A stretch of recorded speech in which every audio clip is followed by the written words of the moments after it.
એક કંજૂસ શેઠ હતો. દરેક વાતમાં તે કંજૂસાઈ કરે. એક દિવસ તે બજારમાં માછલી ખરીદવા ગયો. ત્યાં જઈ દુકાનદારને કહ્યું, શું ભાવી આપે છે આ માછલી? દુકાનદારે કહ્યું, માછલી 50 રૂપિયાની કિલો. અરે અરે અરે, આટલો તો ભાવ હોતો હશે વળી. તું જ્યાંથી લાવતો હશે ત્યાં તો આના કરતા સસ્તી જ મળતી હશે ને? હા, તો ત્યાં જઈને લઈ આવો ને. ત્યાં મને 10 રૂપિયા મળે છે. જાઓ ત્યાં લઈ આવો. શેઠે વિચાર કર્યો કે અહીંયા 50 રૂપિયા આપવા એના કરતા જ્યાંથી આ માછલી લાવે છે ત્યાંથી લઈ આવું તો 10 રૂપિયામાં મળી જાય. હા હા, ક્યાંથી લાવે છે બોલ? દુકાનદારે કહ્યું, હું તો માછીમાર પાસેથી લાવું છું. જાઓ ત્યાંથી લઈ આવો. શેઠ તો ચાલ્યા માછીમાર પાસે. માછીમાર પાસે જઈને કહ્યું, શું ભાવ છે આ માછલીના? માછીમારે કહ્યું, 10 રૂપિયાની 1 કિલો. શેઠે કહ્યું, આટલો તો ભાવ હોતો હશે વળી.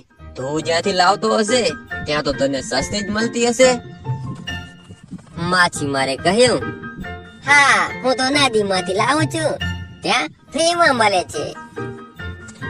શેઠે વિચાર કર્યો કે માછીમારને 10 રૂપિયા આપવા તેના કરતા નદીમાં જઈને જ લઈ આવું, ત્યાં ફ્રીમાં મળી જશે. શેઠ તો ચાલ્યા નદીમાં માછલી પકડવા. નદી પાસે પહોંચ્યા અને નદીની અંદર માછલી પકડવા ઉતર્યા. થોડા નદીની વચ્ચે ગયા અને નદીમાં અચાનક પાણી વધવા લાગ્યું. શેઠ તો ડૂબવા લાગ્યા. શેઠે તો હાથ પગ ખૂબ હલાવ્યા પણ તે બહાર નીકળી ન શક્યા. પછી શેઠે ભગવાનને કહ્યું, હે ભગવાન, તું મને અહીંયાથી બહાર નીકાળે તો હું 101 બ્રાહ્મણને જમાડીશ. શેઠને થોડો આત્મવિશ્વાસ આવ્યો. શેઠે થોડા હાથ પગ હલાવ્યા અને તે થોડો બહાર નીકળ્યો. શેઠે વિચાર્યું, આ તો ઘણા બ્રાહ્મણોનું કહી દીધું. શેઠે ફરી પાછું ભગવાનને કહ્યું, હે ભગવાન, તું મને અહીંયાથી બહાર નીકળે તો હું 51 બ્રાહ્મણોને જમાડી દઈશ. શેઠને ફરી પાછી થોડી હિંમત આવી. હાથ પગ હલાવ્યા અને ફરી પાછો શેઠ નદીમાંથી બહાર આવ્યો. શેઠે ફરી પાછો વિચાર કર્યો, ઓહ, અહીંયાથી નીકળવાનું તો આસાન છે. ખોટા ઘણા બ્રાહ્મણોનું કહી દીધું. શેઠે ફરી પાછું ભગવાનને કહ્યું, હે ભગવાન, તું મને અહીંયાથી નીકાળે તો હું 21 બ્રાહ્મણોને જમાડી દઈશ.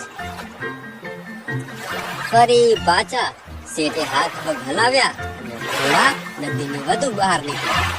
શેઠે ફરી વિચાર કર્યો, નીકળવું તો સાવ આસાન છે. ખોટા ઘણા બ્રાહ્મણોને કહી દીધું. ફરી શેઠે ભગવાનને કહ્યું, હે ભગવાન, તું મને અહીંયાથી બહાર કાઢે તો હું 11 બ્રાહ્મણોને જમાડી દઈશ. હવે શેઠ સાવ કિનારા તરફ પહોંચી ગયા હતા. શેઠે વિચાર્યો કે આ તો ઘણા બ્રાહ્મણોને જમાડવાનું કહી દીધું. નીકળવું સાવ આસાન છે. શેઠે ફરી પાછું ભગવાનને કહ્યું, હે ભગવાન, તું મને અહીંયાથી બહાર નીકાળે તો હું 1 બ્રાહ્મણને જમાડી દઈશ. આમ કરતા કરતા શેઠ નદીમાંથી બહાર નીકળી ગયા. શેઠ ખૂબ કંજૂસ હતા. તેમણે વિચાર્યું કે હવે 1 બ્રાહ્મણ જમાડવો પડશે. પણ એવો બ્રાહ્મણ ગોતીશ કે જે ઓછામાં ઓછું ખાતો હોય. શેઠ તો ચાલ્યા ઓછું ખાતો હોય એવો બ્રાહ્મણ ગોતવા. શેઠ તો ખૂબ ફર્યા પણ ઓછું ખાતો હોય એવો બ્રાહ્મણ તેમને ક્યાંય મળ્યો નહીં. ખૂબ પ્રયત્ન કર્યો પછી એમને એક ઓછું ખાતો હોય એવા બ્રાહ્મણની જાણ થઈ. શેઠ તો ગયા એ બ્રાહ્મણ પાસે. બ્રાહ્મણ પાસે જઈને કહ્યું, બ્રાહ્મણ દેવ, મારે એક બ્રાહ્મણને જમાડવાનો છે તો કૃપા કરી તમે મારે ત્યાં જમવા આવજો. બ્રાહ્મણે જમવા આવવાની હા પાડી. અને હા, 9 વાગ્યા પહેલા તમે આવી જજો. પછી મારે દુકાને જવાનો સમય હોય છે, એટલે તમે થોડા વહેલા આવજો. શેઠ ખૂબ કંજૂસ હતો, તેનાથી રહેવાયું નહીં અને તેને પૂછી લીધું. બ્રાહ્મણ દેવ, તમે કેટલું ખાઈ શકો? બ્રાહ્મણ ખૂબ હોશિયાર હતો. તેને ખબર પડી ગઈ કે આ શેઠ કંજૂસ છે. તેને સબક તો શીખવવો જ પડશે. બ્રાહ્મણે કહ્યું, હું તો ફક્ત 2 રોટલી તો માંડ ખાઈ શકું હો. શેઠ ખૂબ રાજી થઈ ગયો અને ત્યાંથી પોતાના ઘેર ગયો. બીજા દિવસે શેઠ બ્રાહ્મણની રાહ જોઈ ઊભા હતા. 9:09 વાગી ગયા, પણ બ્રાહ્મણ આવ્યો નહીં. એટલે શેઠ ચાલ્યો દુકાને. જતા જતા તેની પત્નીને કહેતો ગયો, શેઠાણી, પેલો બ્રાહ્મણ જમવા આવશે, એને તું સાચવી લેજે હો. લગભગ 11 વાગે બ્રાહ્મણ તે શેઠના ઘેર આવે છે. એટલે શેઠાણી બ્રાહ્મણના પગ ધોવે છે અને બ્રાહ્મણ રડવા લાગે છે. શેઠાણી એનું કારણ પૂછે છે તો બ્રાહ્મણે કહ્યું, તમને જોઈ મને મારી સાસુમાં યાદ આવી ગયા. જ્યારે સાસરે જતો ત્યારે મારી સાસુ પણ આવી રીતે જ પગ ધોતા અને મને 1100 ના મોહર આપતા. શેઠાણીએ કહ્યું,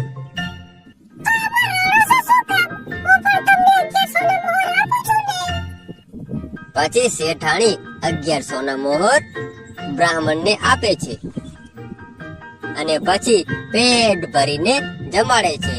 જમી રહ્યા પછી ફરી પાછો બ્રાહ્મણ રડવા લાગે છે. શેઠાણીએ ફરી રડવાનું કારણ પૂછ્યું ત્યારે બ્રાહ્મણે કહ્યું, હું જ્યારે જમી રહેતો ત્યારે ફરી પાછા મને મારી સાસુ 5100 ના મોહર આપતા. શેઠાણી ફરી પાછા 5100 ના મોહર બ્રાહ્મણને આપે છે અને સાથે સાથે 2 મહિનાનું અનાજનું રાશન પણ આપી દે છે. બ્રાહ્મણ ત્યાંથી ચાલ્યો જાય છે અને શેઠ પછી ઘેર આવે છે. બ્રાહ્મણ અને શેઠાણી વચ્ચે બનેલી બધી ઘટના શેઠાણી શેઠને કહે છે. શેઠના પગ નીચેથી તો જાણે જમીન સરકી ગઈ હોય એવું થાય છે. શેઠ તો ચાલ્યો બ્રાહ્મણના ઘેર બધું પાછું લેવા. બ્રાહ્મણને ખબર હતી કે શેઠ આ બધું લેવા આવશે, એટલે બ્રાહ્મણે એની પત્નીને પહેલાથી જ સમજાવી દીધું હતું. શેઠ આવ્યા એટલે બ્રાહ્મણ સફેદ કપડું ઉઠીને સૂઈ ગયો. બ્રાહ્મણની પત્ની રડવાની એક્ટિંગ કરવા લાગી. અરે, આ શું થઈ ગયું? આ બ્રાહ્મણ દેવને શું થઈ ગયું?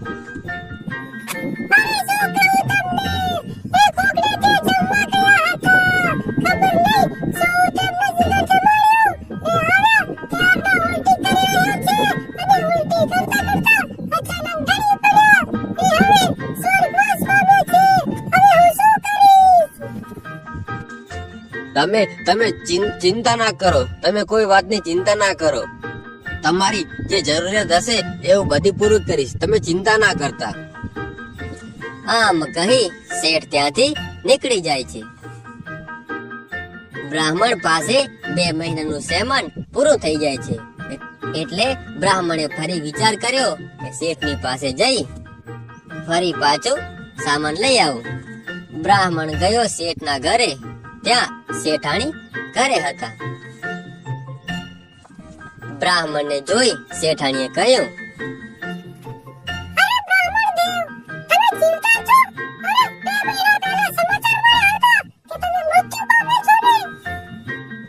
બ્રાહ્મણે કહ્યું, હા, હું તો મરી ગયો છું અને સ્વર્ગમાંથી અહીંયા આવ્યો છું. જુઓ તો ખરી, મારી દાઢી પણ કેટલી મોટી થઈ ગઈ છે. ત્યાં સ્વર્ગમાં દાઢી કરવા વાળું કોઈ હતું નહીં, એટલે મેં વિચાર્યું કે અહીંયા આવી દાઢી કરાઈ જાઉં. ઘણા સમય પહેલા શેઠાણીની દીકરી મૃત્યુ પામી હતી. એ આ બ્રાહ્મણને ખબર હતી. એટલે બ્રાહ્મણે કહ્યું, અને હા, એક સમાચાર દેવાના હતા કે તમારી મુન્ની એ પણ સ્વર્ગમાં છે. તમારી મુન્નીએ તમારા હાલચાલ પૂછવા મને કહ્યું હતું, એટલે તમારા હું સમાચાર લેવા આવ્યો છું.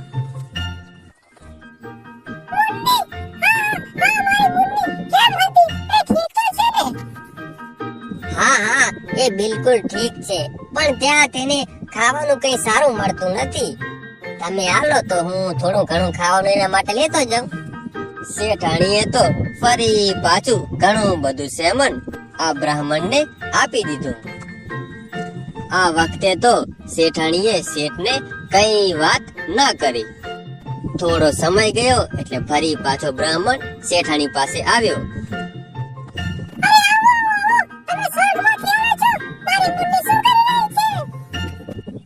અરે શેઠાણીજી, તમે નાની બની ગયા છો. તમારી મુન્નીએ એક દીકરાને જન્મ આપ્યો છે. ત્યાં તો ખૂબ ખુશીનો માહોલ છે. આ સમાચાર તમારી મુન્નીએ તમને દેવા મને અહીં મોકલ્યો છે.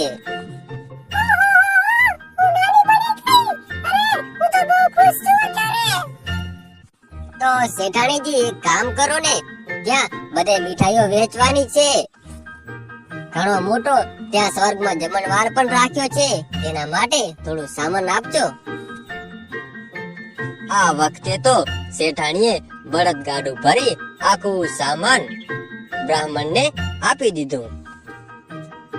શેઠ ઘેર આવે છે એટલે શેઠાણી તેમને કહે છે,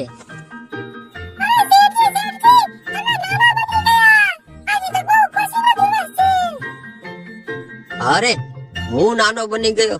અરે પણ મારે તો કોઈ પુત્રી નથી. હું એમને કઈ રીતે નાનો બની જાઉં?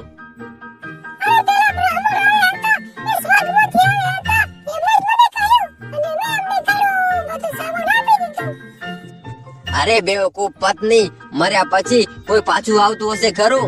એ બ્રાહ્મણ તને બેવકૂફ બનાવી ગયો. શેઠ તો ચાલ્યો પેલા બ્રાહ્મણ પાસે ગયો અને કહ્યું, અરે બ્રાહ્મણ દેવ, આ તમે શું કરી રહ્યા છો? શેઠ,